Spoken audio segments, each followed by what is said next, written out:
Samantha Hayes never considered herself a bad person. She was just trying to make a living.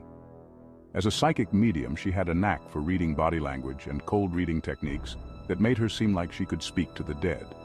Her clientele consisted mostly of elderly individuals and vulnerable people eager for closure or guidance.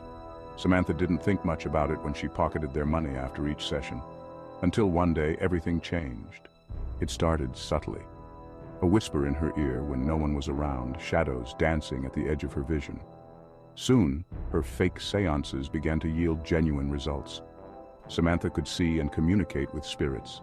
At first, she thought it was a trick of her mind, but the messages she relayed were too accurate to deny. Her life spiraled into chaos as spirits began demanding her attention everywhere she went. One night, during a routine grocery run, she encountered a man named Greg. The moment they crossed paths, Samantha was engulfed by a torrent of horrific visions, countless spirits, all victims of brutal murders screaming for justice. She recoiled in horror, realizing Greg was a serial killer. Greg noticed her reaction, eyes narrowing as he recognized the unmistakable fear. He had seen that look before, from his victims.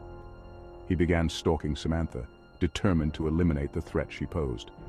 Desperation consumed Samantha as she fled from town to town, haunted by both spirits and the relentless killer.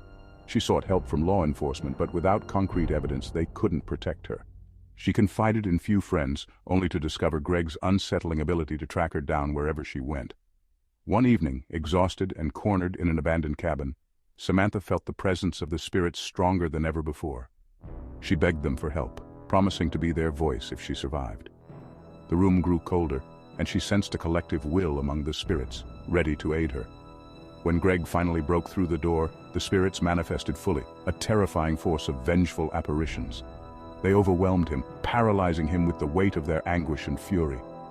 Samantha seized the opportunity to escape, but not before ensuring the authorities would find the scene and arrest Greg, who would be left catatonic, traumatized by the supernatural encounter. With Greg behind bars, Samantha embraced her newfound abilities, dedicating herself to helping spirits find peace and providing genuine solace to those grieving loved ones. She became a revered medium, using her powers responsibly, forever marked by the ordeal but transformed into a force for good.